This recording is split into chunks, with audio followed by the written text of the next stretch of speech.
Merci à tout un chacun d'être connecté ce soir. Que l'honneur, la gloire, la majesté reviennent à notre Seigneur Jésus. Disons merci sans plus tôt tarder. Nous allons partir dans nos Bibles, dans le livre d'Ésaïe 40, verset 31. Ésaïe 40, verset 31. Alléluia. Père, nous te disons merci. Saint-Esprit de Dieu, nous te disons merci. En ce moment, nous venons devant ta sainte présence, Seigneur. Laisse que, Seigneur, je diminue et que toi, tu montes, Yahweh. Merci, Esprit de Dieu, de prendre le contrôle de ces temps que nous allons passer, oh Dieu, moi, Saint-Esprit, parle à tout un chacun de nous. Que ta parole, oh Papa, vienne, oh Dieu, pour transformer. Ça vient pour corriger, ça vient, Seigneur, pour nous faire du bien. Seigneur, laisse que, oh Dieu, mon roi, Papa, que chacun reçoive une parole de Réma ce soir. Et que la gloire te revienne à toi et seulement à toi. Au nom de Jésus. Amen, amen, amen. Amen. Nous allons lire en Ésaïe 40, verset 31. C'est juste une exhortation que nous allons voir ce soir, à la grâce de Dieu. La Bible déclare, ceux qui se confient en l'Éternel renouvellent leur force. Ils prennent le vol comme les aigles. Ils courent et ne se lassent point. Ils marchent et ne se fatiguent point. Alléluia. Amen. Que ceux qui se confient à l'Éternel, ceux qui se confient à l'Éternel, la Bible nous déclare. Nous voyons dans le livre de Jérémie, verset chapitre 17, vous voyez que la Bible déclare que maudit soit celui qui se confie à l'homme. Il dit, on doit se confier à Dieu. En tant qu'enfant de l'Éternel, nous devons nous appuyer sur ce Dieu. Nous devons nous confier à Dieu. Il dit, maudit soit celui qui se confie à un homme. Un homme que maudit soit celui qui s'attend, qui donne sa confiance, qui espère. Il met tout dans les êtres humains. Qui met sa confiance dans les hommes. Quand nous voyons le psaume 20, verset 7, c'est un psaume que j'aime beaucoup. Ils disent en anglais, some trust in chariots and some in horses, but we trust in the name of the Lord our God. Ceux-ci s'appuient sur les chars, ceux-là sur les chevaux. Nous invoquons le nom de l'Éternel notre Dieu. La version du Semeur dit, aux uns, les chars de guerre, aux autres, les chevaux. Nous, notre confiance, nous la mettons en toi, Éternel notre Dieu. Nous restons debout et tenons fermement. Alléluia. En tant qu'enfant de Dieu, notre confiance, nous devons faire confiance à notre Dieu. Que ceux qui se confient en Dieu ne peuvent pas être déçus, bien-aimés. Ceux qui s'attendent à Dieu ne peuvent pas être confus. Il dit que ceux qui se confient à l'Éternel, ils renouvellent leur force. En tant qu'enfants de Dieu, nous avons des promesses qui viennent du Seigneur. Nous vivons dans un monde, like en Amérique, où c'est microwave generation. C'est-à-dire que les gens s'attendent à une promesse, à quelque chose qui vient comme dans un micro-ondes. Et c'est tellement rapide. C'est pas comme ça en tant qu'enfant de Dieu. Nous ne sommes pas de cette génération qui veut que tout soit vite, qui veut manger avant le temps, qui veut recevoir les biens de l'Éternel avant le temps. Et on ne veut plus la maturité, on ne veut plus la patience, on veut que tout vienne à nous. Sans passer par des épreuves, sans passer par le moment que Dieu a prévu que nous puissions attendre.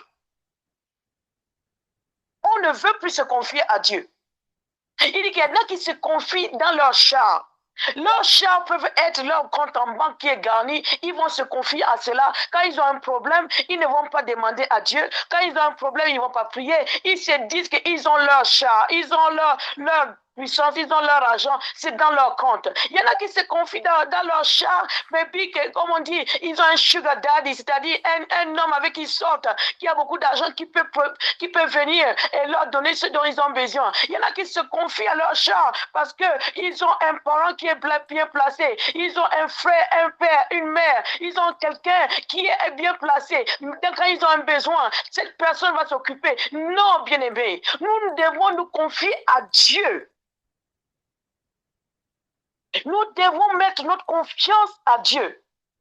Il y en a d'autres qui mettent leur confiance dans leur chasse et leur puissance. Ils mettent leur confiance dans chez leur marabout. Ils mettent leur confiance parce qu'ils sont occultistes. Ils mettent leur confiance parce qu'ils sont francs-maçons. Ils se disent que oh, je vais aller laver dans les eaux la nuit à la mer comme au Gabon. Ils mettent leur confiance dans les choses éphémères qui n'ont pas de puissance, dans les idoles. Ils mettent leur confiance dans les choses qui peuvent venir demain et tu perds ton âme. Qu'est-ce que ça sert à un homme de gagner tous ces biens, de gagner tout cela et à la fin, tu perds ton âme. Amen. Nous devons nous attendre à Dieu. Du moment où nous avons accepté d'être chrétiens, nos attentes sont vers Dieu. Je connais ce verset qui dit dans le psaume 123 que comme la maîtresse, comme une servante, elle s'attend à sa maîtresse. Nous, en tant qu'enfants de Dieu, nos yeux sont levés vers le Seigneur. Alléluia. Nous nous attendons à Dieu. Nous crions vers Dieu. Nous demandons à Dieu. Ce dont nous avons besoin vient de Dieu. Et à ceux qui s'attendent à Dieu, à ceux qui se confient à Dieu, à ceux qui mettent leur foi en Dieu. C'est comme ça qu'on doit mettre leur foi. J'aime la version en anglais. Ils disent à ceux qui attendent, c'est-à-dire qui attendent Dieu. Ils attendent de Dieu. C'est tout dont tu as besoin, bien-aimé. Toutes les promesses qui ont été faites par Dieu. La Bible déclare que notre Dieu est fidèle. Ces promesses sont oui et amen. La personne qui a fait la promesse reste fidèle. Il s'appelle El Shaddai, Jéhovah Jireh. Il est le Dieu qui pourvoit à nos besoins. Quels que soient les moments par lesquels nous traversons, quelles que soient les difficultés, quelles que soient, oh Dieu, les épreuves, nous avons un Dieu que nous disons ce Dieu, nous l'appelons Elohim, nous l'appelons Papa. Nous disons ce Dieu, nous croyons en lui. Si nous croyons en lui, nous allons faire confiance à ce Dieu. Quand tu crois en quelqu'un, quand tu t'attends à quelqu'un, quand tu mets ta confiance à quelqu'un, tu attends que cette personne agisse. Tu attends que cette personne se démontre et dise Amen, Amen, le temps est arrivé. Que cette personne se lève pour toi. Quand on s'attend à Dieu, on doit être patient, bien-aimé. On doit être patient parce qu'on a mis notre confiance à Dieu. Tu ne peux pas mettre ta confiance à Dieu et ce Dieu va te décevoir. Jamais. Que ceux qui s'attendent à Dieu, leur force se renouvelle.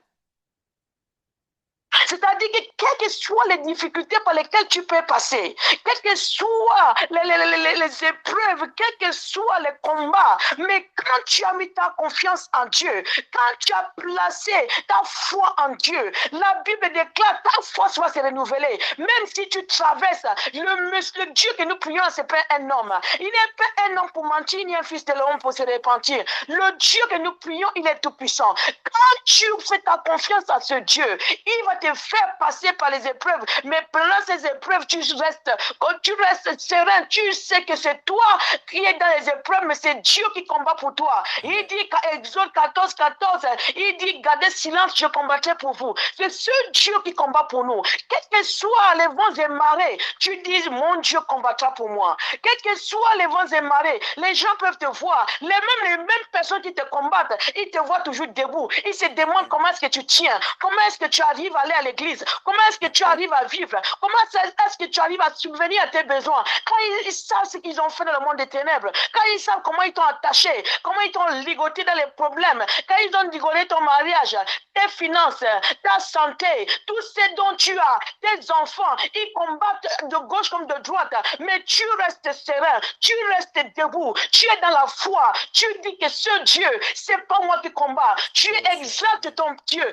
tu élèves ton Dieu, tu continues à soulever et élever le nom de Jésus et dis que celui qui est allé à la croix, son sang a été versé, c'est pas en vain. La Bible déclare dans le psaume 127, si l'Éternel ne bâtit pas, celui qui bâtit, bâtit en vain. Si l'Éternel ne garde pas, celui qui garde, garde en vain. Tu sais que c'est Dieu qui te garde. Tu sais que c'est Dieu qui est en toi. Celui qui est en toi, celui que tu pries, celui que tu sers. La Bible déclare, il ne donne ni sommeil. Ce Dieu est là pour toi. C'est pour ça que tu peux attendre. Quelles que soient les critiques, quelles que soient les moqueries, tu peux attendre, sachant que le Dieu que tu sers, il est tout puissant. Il n'y a aucun Dieu qui est au-dessus de lui. Il n'y a aucun démon qui peut le dépasser. Satan et toute son armée réunie, il ne peut pas égaler ton Dieu. Tu sais que ce Dieu est là pour toi et il viendra à ton secours. Quelle que soit la puissance des ténèbres, il ne peut pas égaler la puissance de ton Dieu. Ils sont puissants, mais ton Dieu est tout puissant. Il a toute la puissance. Alléluia. Amen. Il est ce Dieu que nous prions. Il est ce Dieu que nous servons. Il dit, ceux qui s'attendent à Dieu. Tu dois tenir Mordicus. Ta foi ne peut pas être ébranlée. C'est vrai. Ta foi ne doit pas être ébranlée, ma beloved. Quels que soient les vents et marées. Si tu veux exceller, tu vas avoir des percées. Tu vas voir l'élévation. La Bible déclare, Psaume 75, verset 6, l'élévation, promotion doesn't come from west. Ça ne vient pas de l'est, c'est-à-dire l'Orient. Ça ne vient pas de l'est, ça ne vient pas de l'ouest. La Bible dit que la promotion, l'élévation vient de Dieu. Donc, ceux qui veulent la promotion, ceux qui veulent l'élévation, ils vont dans des pratiques bizarres. Cette élévation est éphémère. Cette élévation vient avec des conditions. Cette élévation vient avec des sacrifices pour tuer les gens, pour enfermer les gens dans les bouteilles, pour faire des choses bizarres qui ne plaisent pas à Dieu. Mais toi, celui qui se confie en Dieu, celui qui attend ce Dieu-là, la Bible dit que ta force va se renouveler. Comme l'aigle prend de l'envol, comme l'aigle va de là-haut. C'est comme ça que ta force va. Ça ne va pas en bas, ça va en haut. Parce que tu grandis spirituellement. Parce que tu connais les voies de Dieu. Tu commences à voir le principe de Dieu. Tu commences à voir comment Dieu réagit. Tu commences à dire, parce que la Bible déclare, si Dieu agit, qui peut s'y opposer? Isaïe nous dit que personne ne peut s'opposer quand Dieu agit. Quand c'est le temps de Dieu, tu verras que tes bénédictions, personne ne peut les arracher. C'est pour ça que Dieu attend. Tu ne peux pas donner $1 million à un enfant qui n'est pas mature. Il va délapider, il va gaspiller. Les choses que nous avons de Dieu, ce sont les choses qui sont précieuses. C'est pour ça qu'il est en train d'attendre. Parce qu'il te donne ça prématuré. L'ennemi va arracher. C'est pour ça qu'il dit, attends, que celui qui met sa confiance. Que celui qui met sa confiance. Habakkuk était à son poste. Il sait même si la promesse tarde, attends là. Même si ce que Dieu a promis te donner, ça prend du temps. Attends, bien-aimé. Vérité. Ça arrivera. Le temps de Dieu est le meilleur. Alléluia. Amen. Nous devons placer notre confiance en notre Dieu. Nous devons être patients. Romains 12, 12 nous déclare qu'on doit se réjouir dans l'espérance. On doit être patient dans l'affliction. Et on doit persévérer dans la prière. Quelles que soient les épreuves par lesquelles nous passons, nous il donne la recette, ce qu'on doit faire. Tu te réjouis pendant que tu es en train d'espérer. Tu es patient dans l'affliction. Et tu persévères dans la prière, bien-aimé. Et c'est ce que vous faites chaque mercredi ici, la prière. C'est le moyen que Dieu nous donne pour communiquer avec lui. La prière. Comment veux-tu parler à ton Dieu si tu ne pries pas, tu ne lis pas la Bible? Comment tu veux recevoir ainsi dit l'Éternel? Quand tu es occupé à d'autres choses, tu as pas le temps de prier. Tu vas passer, il y en a qui passent 7 jours, 8 jours, n'arrivent pas seulement de dimanche à dimanche, là, ils vont ouvrir la Bible, oh, ils vont parler à Dieu. Non, bien-aimé, on doit prier chaque jour que Dieu nous donne. On doit élever nos voix vers notre Dieu. On doit être patient. Parce que Dieu a dit qu'il va donner. Parce que notre Dieu, quand il promet, il réalise. Amen. Il va le faire au temps convenable. At the appointed time. Il va le faire. Notre Dieu, il est même pas, même lui-même, il est patient avec nous. C'est vrai. Notre Dieu est même patient avec nous. Il y a les enfants de Dieu, nous tous, on était à un moment, si Dieu n'était pas patient avec nous, on n'allait pas être où nous sommes aujourd'hui. La Bible déclare dans le livre de 2 Pierre 3:9, le Seigneur ne tarde pas dans l'accomplissement de la promesse, comme quelques-uns le croient, mais il use de patience envers vous, ne voulant pas qu'aucun périsse, mais voulant que tous arrivent à la repentance. Alléluia. Que tous arrivent à la repentance, bien-aimés. Ce Dieu que nous prions, il est bon. Ce Dieu que nous prions, il est vivant. Ce Dieu que nous prions, il est tellement bon, il ne veut pas que nous périssions. Il nous apprend la patience. Patience is a virtue. Il nous apprend la patience. On ne peut pas être des microwave. Oh non, le micro-ondes. Les bénédictions qui viennent du micro-ondes, ça ne va nulle part. Ça ne dure pas. Ça ne dure pas, bien-aimé. Jacques, le livre de Jacques, chapitre 1, verset 3 nous dit quoi? Sachant que l'épreuve de votre foi produit la patience. L'épreuve que nous, les épreuves par lesquelles nous passons, c'est pour produire la patience en nous. C'est vrai. Quand tu es patient, tu laisses que les choses arrivent au bon point. Il faut savoir que bien aimé, notre Dieu est tellement bon. Il y a un verset de la Bible que j'aime beaucoup. J'aime encourager les serviteurs, les servants de Dieu, les enfants de Dieu avec ce verset. C'est dans le livre d'Hébreux 6, verset 10. C'est que car Dieu n'est pas injuste pour oublier votre travail et l'amour que vous avez montré pour son nom. Ayant rendu et rendant encore des services aux saints. À nous les saints, nous sommes tous les enfants de Dieu, nous sommes les saints. Dieu n'est pas injuste, bien-aimé. Il voit tout un chacun. Ce que tu fais pour lui, il voit. Il n'est pas injuste. Pour oublier le travail que vous faites pour lui. C'est pour ça quand ce Dieu-là, il voit tout, il entend tout, il sait tout. Donc, il n'est pas injuste. Il sait que cette personne se sacrifie, comme Pasteur Van disait tout à l'heure en Amérique. Les gens, time is money. Là, le temps, c'est l'argent. Mais les gens prennent ce temps pour venir devant la face de l'Éternel. Ce Dieu n'est pas injuste. Pour oublier votre travail et l'amour que vous avez montré pour son nom, il n'est pas injuste. Le Dieu que nous prions, bien-aimés, le Dieu que nous servons, bien-aimés, ce Dieu n'est pas injuste. Il est fidèle. Il est bon.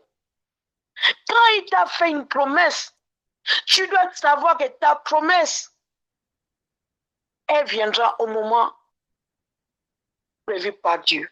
Amen. On ne peut pas forcer le chemin. On ne peut pas prendre les choses comme Sarah dit que non, Dieu prend du temps, je vais le faire moi-même. On ne peut pas aider Dieu. C'est Dieu qui a fait la promesse et il reste fidèle à sa promesse. Notre confiance et notre patience. Si je peux dire, notre foi et notre patience. C'est comme ça qu'on verra la promesse de Dieu.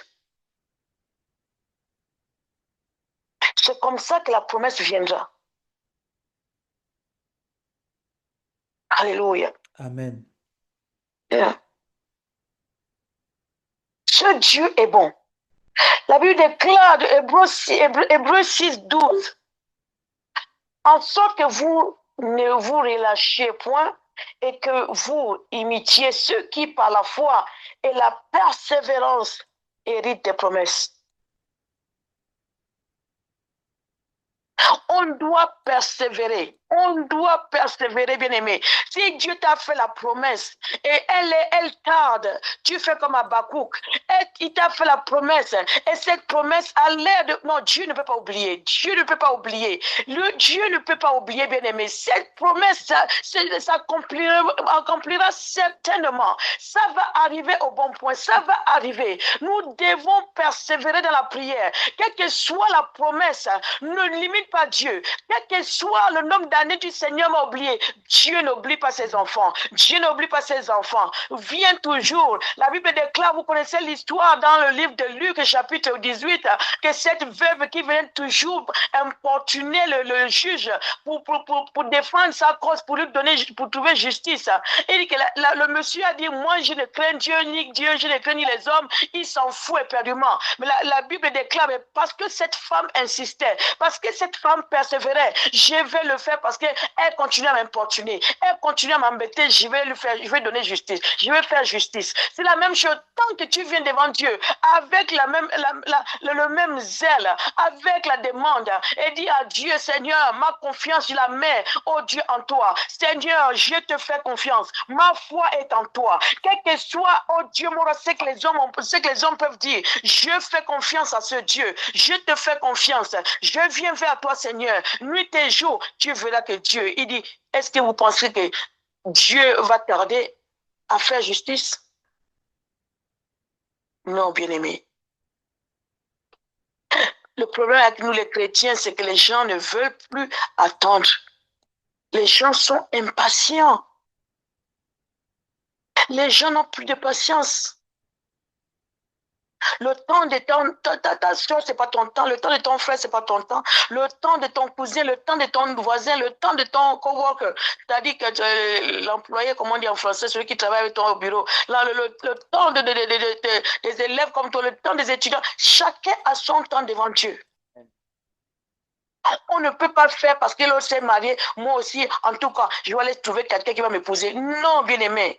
Chacun a son temps devant Dieu. On ne peut pas brûler les étapes avec Dieu.